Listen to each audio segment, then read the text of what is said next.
శ్రీమాత్రే నమః. అమ్మతో ప్రయాణానికి స్వాగతం. అందరికీ అమ్మవారి ఆశీస్సులు ఉండాలని మనస్ఫూర్తిగా ఆ తల్లిని వేడుకుంటూ ఈరోజు పుష్య మంగళవారం పవిత్రమైనటువంటి ఈ కథను భక్తి శ్రద్ధలతో వినండి. లోకాన్ని రక్షించేటటువంటి కరుణామయి పార్వతీదేవి, ఆది పరాశక్తి అయినటువంటి ఆమె అమితమైనటువంటి బల సంపన్నుడైనటువంటి హిమవంతునికి గారాల కుమార్తెగా ఉద్భవించింది. అమ్మవారు పరమేశ్వరుని పతిగా పొందగోరి కఠోరమైనటువంటి తపస్సును చేయడం ప్రారంభించింది. ఆమె యొక్క నియమ నిష్ఠతకు పరమేశ్వరుడు సైతం ఎంతో సంతోషించాడు. ఆయన పార్వతీదేవి ఎదుట ప్రత్యక్షమై ఆమెను తన యొక్క అర్ధాంగిగా స్వీకరించాడు. కాసేపటుకు ఆయన ఎక్కడికో వెళ్ళి అదృశ్యమవుతాడు. పార్వతీదేవి తన ఆశ్రమం వెలుపలకు వచ్చి అక్కడ ఉన్నటువంటి ఒక శిల మీద కూర్చొని ఉంటుంది. ఆ సమయంలో ఎక్కడి నుండో కానీ ఒక పిల్లవాని ఏడుపు అమ్మవారికి వినిపిస్తుంది. నేనో పిల్లవాణ్ణి, అయ్యో నన్ను ఇక్కడ ఒక మొసలి పట్టుకుందే, నేనేం చేయగలను? నా తల్లిదండ్రులకు నేను అసలే ఒక్కడినే. అయ్యో నన్ను రక్షించండి, మొసలి నన్ను ఇప్పుడే మింగివేసేటట్లుగా ఉంది. ఎవరైనా ఉన్నారా? ఎవరైనా ఉంటే వచ్చి నన్ను వెంటనే కాపాడండి అంటూ బిగ్గరగా ఆ పిల్లవాడు ఏడుస్తూ ఉంటాడు. పిల్లవాడి ఏడుపు వినగానే పార్వతీదేవి ఒక్క పరుగున ఆ ఏడుపు ఎక్కడైతే వినిపిస్తుందో ఆ ప్రదేశానికి వెళుతుంది. ఆమెకు అక్కడ ఆ దృశ్యం ఇలా కంటపడుతుంది.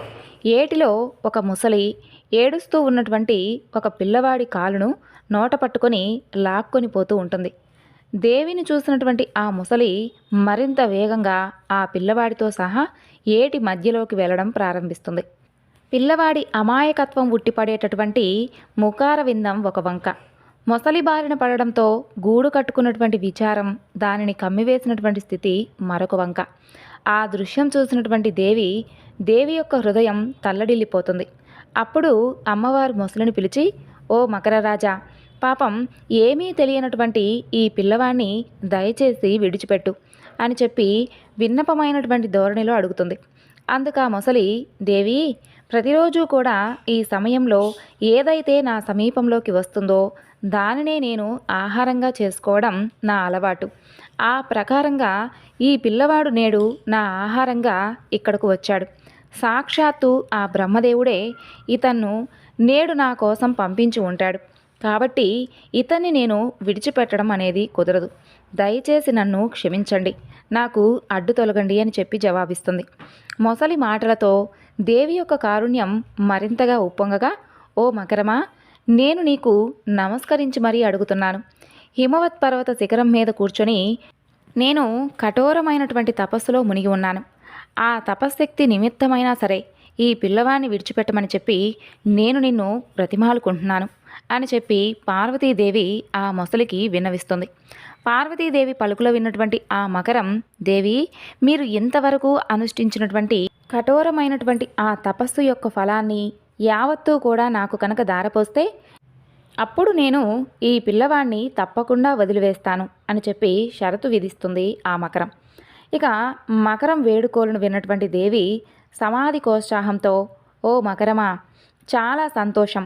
ఈ యొక్క తపస్సు ఫలాన్ని మాత్రమే కాదు, నేను ఇన్ని జన్మలలో ఇంతవరకు సంచితం చేసుకున్నటువంటి మొత్తం పుణ్యకార్యాల యొక్క ఫలాన్ని తప్పకుండా నీకు దారపోస్తాను.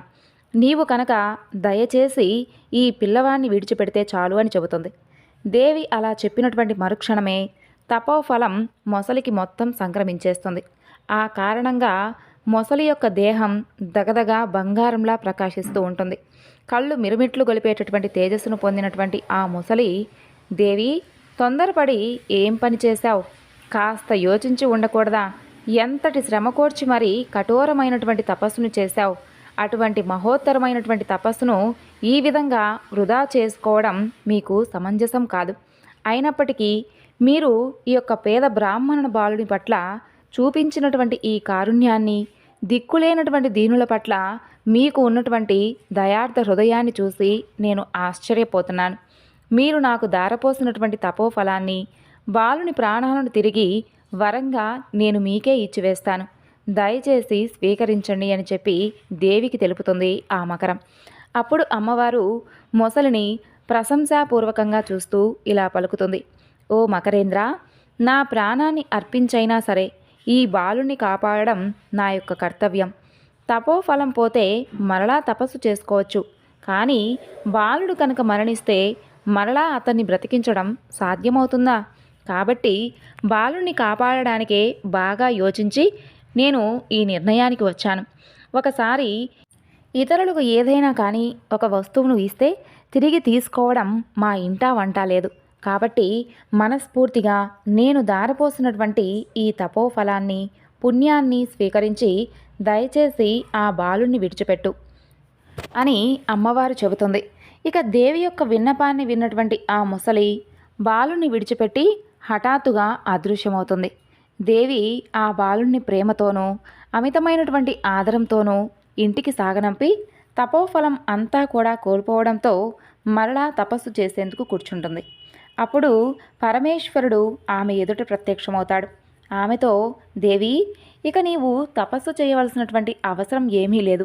నీ తపోఫలాన్ని నీవు నాకే అర్పించావు. మొసలిగాను బాలునిగాను వచ్చి నేనే నిన్ను పరీక్షించాను. నీ యొక్క ఔదార్యాన్ని కారుణ్యాన్ని పరీక్షించడానికే నేను ఈ నాటకం ఆడాను. పుణ్యాన్ని దానం చేయడం వలన అది ఇంకా ఇంకా పెరిగి దానం ఇచ్చినటువంటి వ్యక్తికే అది తప్పకుండా ప్రాప్తిస్తుంది. ఇదిగో చూడు, నీవు నాకు అర్పించినటువంటి తపస్సు పుణ్యము అనేక వేల రేట్లుగా పెరిగి తిరిగి నీకే సంప్రాప్తించింది.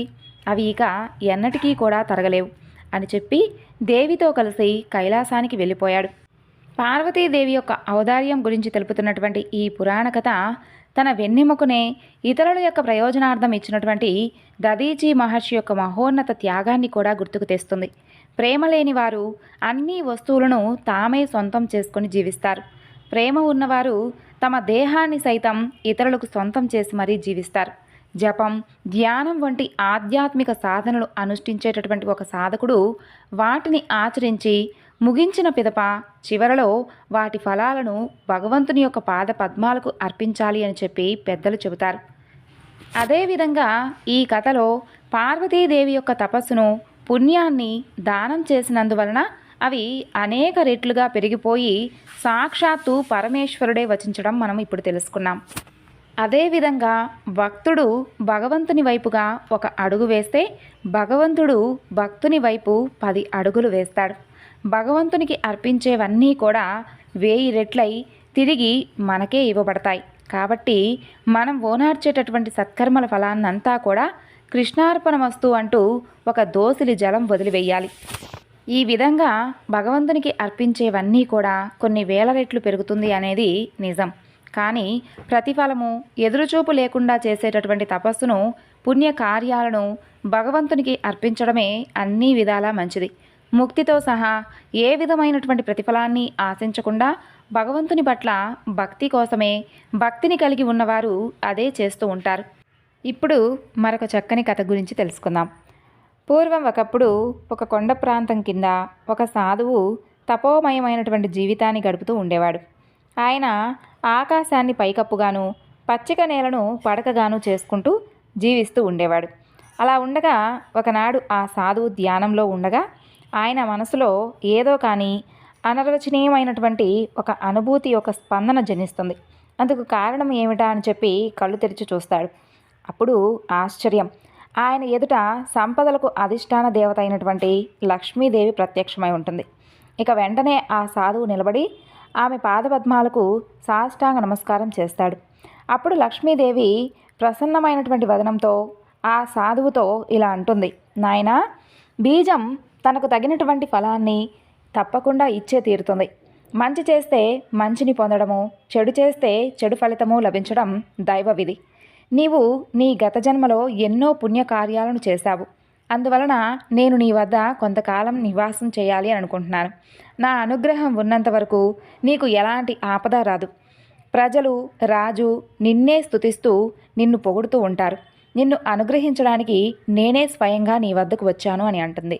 అప్పుడు దేవి పలుకులు విన్నటువంటి ఆ సాధువు వినమ్రతతో చేతులు జోడించి ఇలా అంటాడు, తల్లి, ప్రజలు, రాజు నన్ను స్తుతించి లేదంటే నన్ను పొగిడినా, దూషించినా లేదంటే నిర్లిప్తంగా ఉన్నా కూడా నాకు ఒకటే.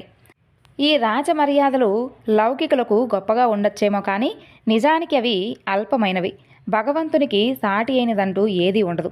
తల్లి, నాకు అనురక్తి రాహిత్యము, భగవద్ధ్యానము నిజమైనటువంటి గొప్ప సంపదలు. సాటి లేనటువంటి ఆ సంపదలే నాకు అమితమైనటువంటి సంతోషాన్ని అందిస్తాయి.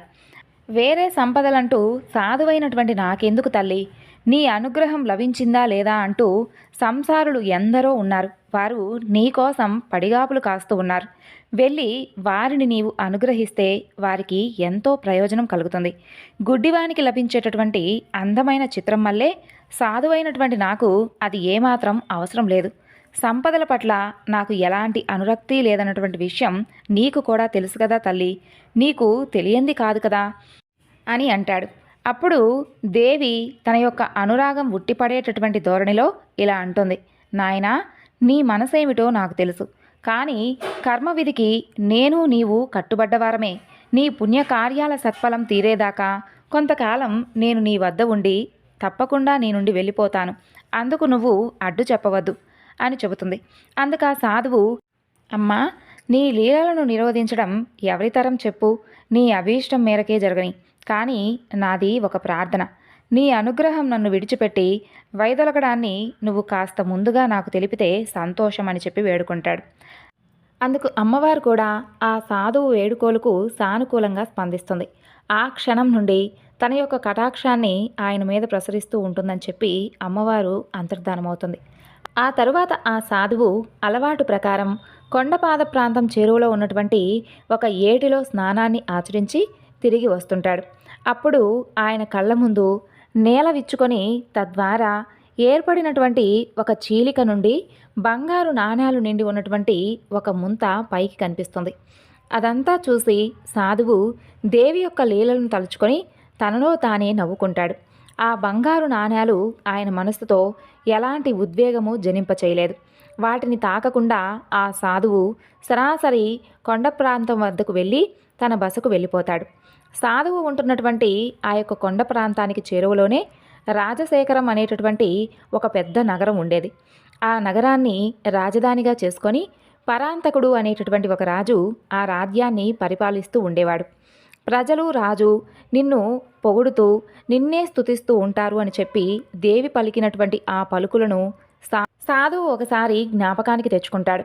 దేవి పలికినటువంటి ఆ పలుకులు ఎలా ఫలిస్తాయో అని చెప్పి పరీక్షించి చూద్దాము అని చెప్పి ఆ భావన ఆయన మనసులోకి వస్తుంది. అలా సాధువు కొండ ప్రాంతాన్ని వదిలిపెట్టి బయలుదేరుతాడు. రాజైనటువంటి పరాంతకుని రాజసభకు వెళ్ళి అక్కడకు చేరుకుంటాడు. ఆ సమయంలో రాజుగారు సభలో కొలువు తీరి ఉంటాడు. ఆ సభలో అప్పుడు మంత్రులు, సేనాపతులు, పురప్రముఖులు, ప్రజలు వీరందరూ కూడా సమావేశమై ఉంటారు. ఇక రాజుగారు పరిపాలనా వ్యవహారాల గురించి అక్కడ ఉన్నటువంటి ఆ సభీకులతో చర్చిస్తూ ఉంటాడు. అదే సమయంలో ఈ సాధువు వడివడిగా ఆ సభలోకి ప్రవేశిస్తాడు. మర్యాద సూచకంగా అందరూ కూడా లేచి నిలబడతారు. ఇక రాజుగారు కూడా చేతులు జోడించి సాధువుకు స్వాగతం పలకడానికై సింహాసనం నుండి దిగి వస్తాడు. అందరి దృష్టి కూడా అప్పుడు ఆ సాధువు మీదనే నిలిచి ఉంటుంది. రాజైనటువంటి ఆ పరాంతకుడు స్వాగతం పలుకుతూ సాధువు కాళ్లపైన ప్రణమిల్లుతాడు. నా అనుగ్రహం ఉన్నంత వరకు నీకు ఎలాంటి ఆపద రాదు అన్నటువంటి దేవి పలికినటువంటి ఆ పలుకులను ఒక్కసారి పరీక్షిద్దామని చెప్పి ఆ సాధువు అనుకుంటాడు. తన యొక్క పాదాలను ప్రళమిల్లినటువంటి ఆ రాజు తలను కాలితో తన్నుతాడు. రాజు తల మీద ఉన్నటువంటి నవరత్న ఖచిత కిరీటం కాస్త దూరంలో పోయి పడుతుంది. ఇక అంతే.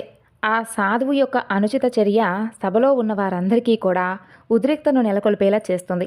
భటులు సాధువును చంపడానికై తమ యొక్క కత్తులను దూస్తారు. అనుచిత చర్యకు పాల్పడినటువంటి ఆ సాధువుకు శిరచ్ఛేదం తప్పదు అని చెప్పి అక్కడ ఉన్నవారందరూ కూడా భావిస్తారు. అలా కొన్ని క్షణాలు రాజసభ కాస్త కోపోద్రేకంతో ఊగిపోతూ ఉంటుంది. ఇక సాధువు యొక్క అనుచిత చర్యకు కారణం అర్థం కాక ఆ రాజు కూడా తెల్లబోతాడు. తన కాలును నరికి పారవేయమని చెప్పి రాజుగారు ఏమైనా ఆదేశిస్తాడో ఏమోనని చెప్పి సాధువు అనుకుంటూ ఉంటాడు. ఈ సంఘటనను దేవి కూడా తిలకిస్తూ ఉంటుంది. సాధువు యొక్క ఉద్దేశాన్ని అమ్మవారు గ్రహిస్తుంది. సాధువుకు అమర్యాద కానీ ఆపద కానీ వాటిల్లో రాదని చెప్పి అప్పుడు అమ్మవారు ఒక అద్భుతాన్ని సృష్టిస్తుంది.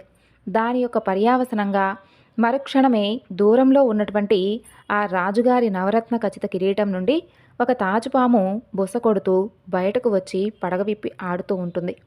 హఠాత్తుగా తాచుపామును చూసినటువంటి ఆ రాజు సభలోని ఉన్న వారందరూ కూడా అసలు కిరీటంలో ఈ తాచుపాము ఎలా దూరి ఉంటుందా అని చెప్పి ఆశ్చర్యపోతూ ఉంటారు.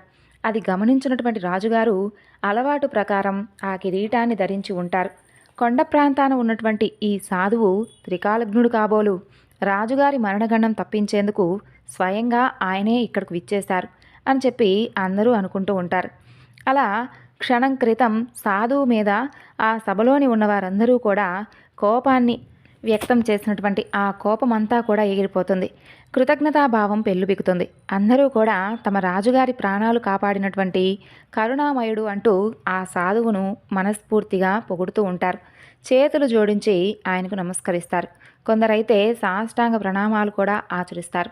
కృతజ్ఞతాభావంతో ఉద్వేగభరితుడైనటువంటి ఆ రాజుకు నోట మాట కూడా రాలేదు.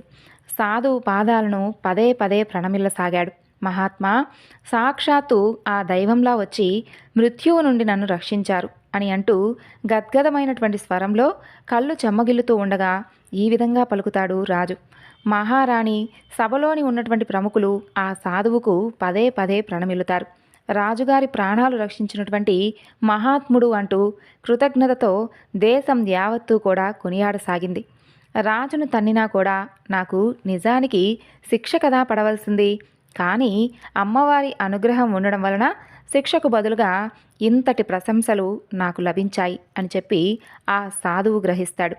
ఆ తర్వాత తన పట్టపు ఏనుగు మీద సాధువును అధిరోహింపచేసి మేళతాళాలు మోగుతూ ఉండగా ఆ రాజుగారు సాధువును ఊరేగిస్తాడు. ఊరేగింపు జరుగుతూ ఉన్నప్పుడు సాధువు దేవి యొక్క అనుగ్రహ లీలలను తలుచుకొని విస్తుబోతాడు. ఊరేగింపు వైభవోపేతంగా జరిగి చివరకు ముగుస్తుంది. సాధువు ఇక తాను కొండ ప్రాంతంలో ఉన్నటువంటి తన బసకు తిరిగి వెళతాను అని చెప్తాడు. ఆయన్ను పంపించడం ఆ రాజుకు ఇష్టం లేదు. రాజు అభిమానం ఉట్టిపడుతున్నటువంటి ధోరణిలో సాధువును అంతఃపురంలోనే ఉండి తమను అనుగ్రహించమని చెప్పి చేతులు జోడించి ఆ సాధువును వేడుకుంటాడు. దేవి యొక్క లీల ఎంత దూరం తీసుకుపోతుందో చూద్దాము అనేటటువంటి ఉద్దేశంతో ఆ సాధువు కూడా రాజుగారు చేసినటువంటి ఆ వేడుకోలకు సానుకూలంగా స్పందిస్తాడు.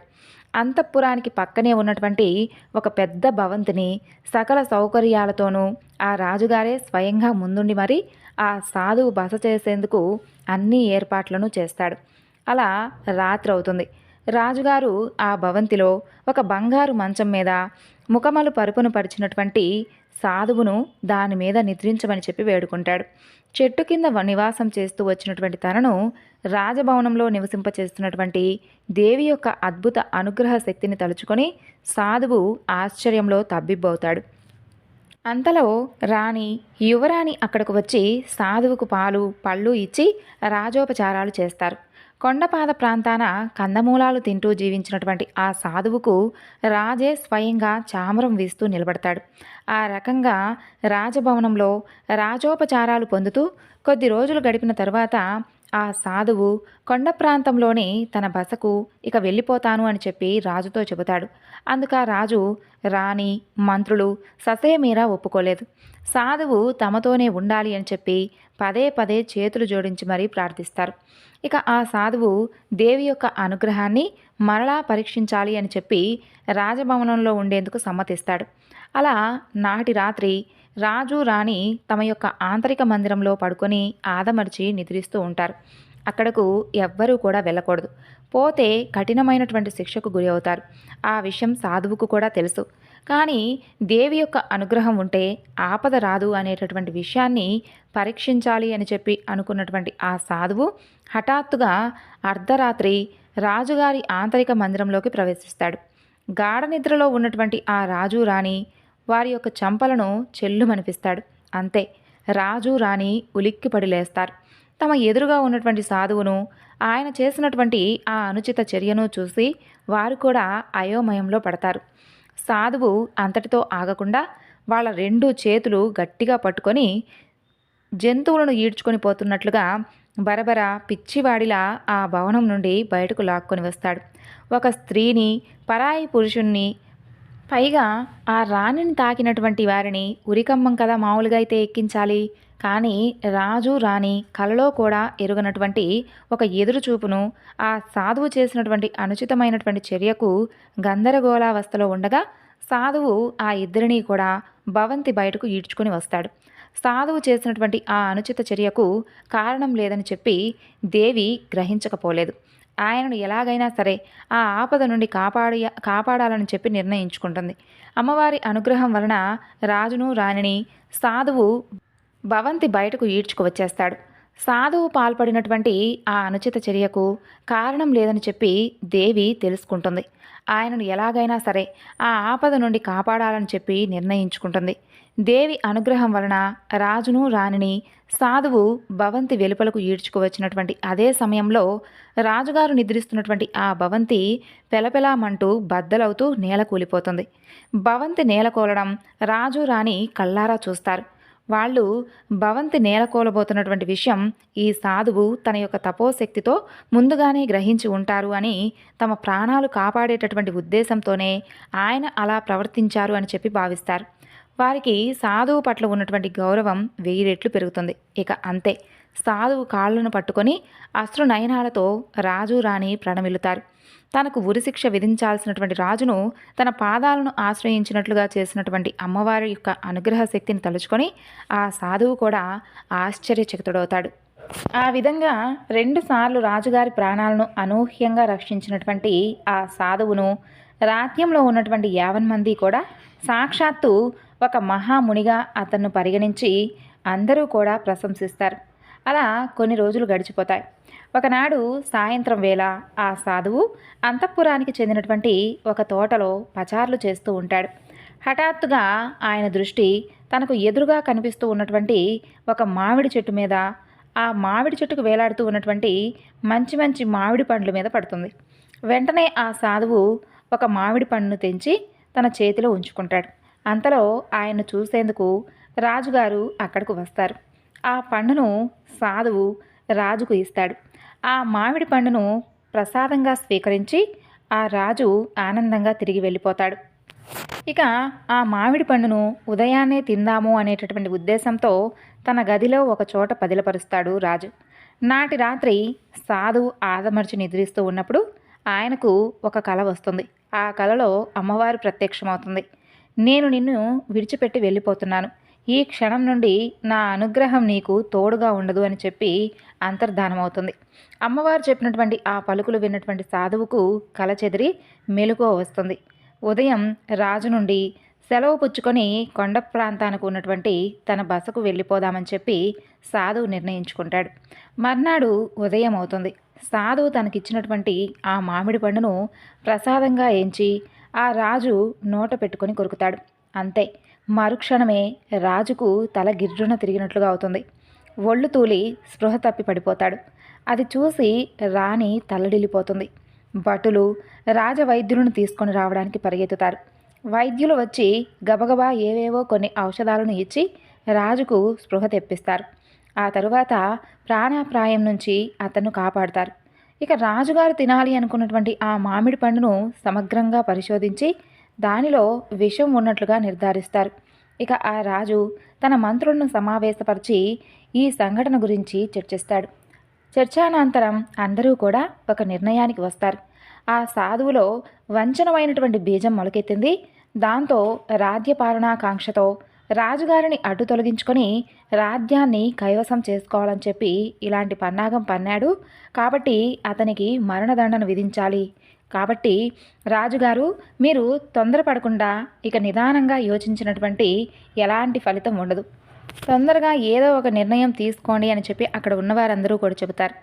అప్పుడు ఆ రాజు వారితో ఇలా చెబుతాడు. ఆ సాధువు నన్ను మరణం నుండి రక్షించాడు అనేది వాస్తవం. అందుకు కృతజ్ఞతగా నేను ఆయనకు మరణదండన విధించడం ఏ విధంగానూ ధర్మం అనిపించుకోదు. కానీ అదే సమయంలో ఆయనను ఇకపై అంతఃపురంలో ఉంచుకోవడం తెలివి తక్కువ పనే అవుతుంది. కాబట్టి వెంటనే ఆ సాధువును తన కొండ ప్రాంతం వద్ద దింపిరండి అని చెబుతాడు. రాజు నుండి సెలవు తీసుకున్నటువంటి ఆ భటులు బయలుదేరాలని చెప్పి వేచి ఉన్నటువంటి ఆ సాధువు వద్దకు అక్కడకు వెళ్తారు. తర్వాత మంత్రి కూడా వారితో పాటు వెళ్తాడు. ఆ తరువాత నగరానికి వెలుపల ఉన్నటువంటి ఆ కొండ ప్రాంతానికి సాధువును తీసుకుని వెళతారు. అప్పుడు ఆ మంత్రి సాధువుతో ఇలా అంటాడు: ఓ సాధువా, మా రాజుగారు చాలా మంచివారు కాబట్టే మామిడి పండులో విషం పెట్టి రాజ్యాన్ని కైవసం చేసుకోవాలన్నటువంటి నీ పన్నాగం తెలిసి కూడా నిన్ను చంపకుండా తిరిగి నీ ప్రాంతం వద్ద విడిచిపెట్టి రమ్మని చెప్పి మమ్మల్ని ఆదేశించాడు. ఇక నువ్వు మర్చిపోయి నగరంలోకి గనక కాలు కనుక పెడితే నీ మెడ మీద తల ఉండదు, జాగ్రత్త అని చెప్పి హెచ్చరించి ఆ మంత్రి తన పరివారంతో సహా నగరానికి తిరిగి వెళ్ళిపోతాడు. సాధువు అమ్మవారు ఓనరించినటువంటి లీలలను ఆస్వాదిస్తాడు. ఆయనకు అంతా కూడా ఒక ఆటగా అనిపిస్తుంది. తనకు తానే ఇలా చెప్పుకుంటాడు: దేవి, నీ అనుగ్రహం ఉన్న కారణంగా బికారినైనటువంటి నాకు అంతఃపురంలో రాచమర్యాదలు జరిగాయి. కీడులను మేళ్లుగా మార్చి నీవు కటాక్షించావు. నీ లీలే లీలమ్మ. నీ అనుగ్రహం వైదొలగగానే అంతఃపురం నుండి నేను బయటకు గంటబడ్డాను. బ్రహ్మరథం పట్టిన రాజు ప్రజలు నన్ను దుమ్మెత్తిపోశారు. కాబట్టి ఆ సాధువు జరిగినదంతా కూడా మర్చిపోయి ఇక ఆ కొండ ప్రాంతం వద్దనే తన యొక్క తపోమయ జీవితాన్ని మరింత శ్రద్ధాభక్తులతో కొనసాగించడం ప్రారంభించాడు. ఈ విధంగా భగవంతుని యొక్క అనుగ్రహ శక్తి, అనుగ్రహ రాహిత్య శక్తి మనకు తేటతెల్లమవుతున్నాయి. ఒక వ్యక్తికి భగవంతుని తోడ్పాటు ఒక్కటే మాత్రమే ఉండి మరే తోడ్పాటు లేకున్నా మేలే కలుగుతుంది. భగవంతుని ఉనికిని విశ్వసించి ఆయన మీదనే ఆధారపడి జీవించేవారు భాగ్యశాలురు. దైవాన్ని నమ్ముకున్న వారికి ఆశాభంగం ఉండదు. దైవం తోడ్పాటు లేకుంటే లోకంలోని సమస్త లౌకికమైనటువంటి తోడ్పాట్లు చేకూరినా పరాజయమే ప్రాప్తిస్తుంది. కృష్ణ పరమాత్మ తోడ్పాటు చేకూరడం వలనే పాండవులు కూడా ఎన్నో కష్టాలను అధిగమించి విజయాన్ని సాధించారు. అదేవిధంగా భగవంతుని యొక్క తోడ్పాటు లేకుండడంతో లౌకికమైనటువంటి అపరిమిత బలాన్ని పొంది ఉన్నప్పటికీ కూడా దుర్యోధనుడు పరాజయాన్నే పొందాడు. నమ్మిన వారికి నటరాజు, నమ్మని వారికి యమధర్మరాజు ఆ భగవంతుడు. దైవానుగ్రహం ఉంటే బలిష్ఠుడైనటువంటి శత్రువు సైతం పలాయనం చిత్తగిస్తాడు. అదే దైవానుగ్రహం లేకుంటే అర్భకునికి కూడా మనం భయపడనవసరం లేదన్నమాట. కృష్ణుని తోడ్పాటుతో మహత్తరమైనటువంటి విజయాలు సాధించినటువంటి అర్జునుడు శ్రీకృష్ణుని యొక్క నిర్యాణాంతరం ఆయన అనుగ్రహం లేని కారణంగా పరాజయాలనే పొందినట్లుగా మహాభారతం కూడా వచిస్తుంది. ఇక ఇంతటితో ఈరోజు కథల్లోని వివరణను ముగిస్తున్నాను. అందరికీ కూడా అమ్మవారి యొక్క కటాక్షం ఉండాలని మరొక్కసారి ఆ తల్లిని వేడుకుంటూ సర్వం శ్రీ లలితార్పణమస్తు. స్వస్తి.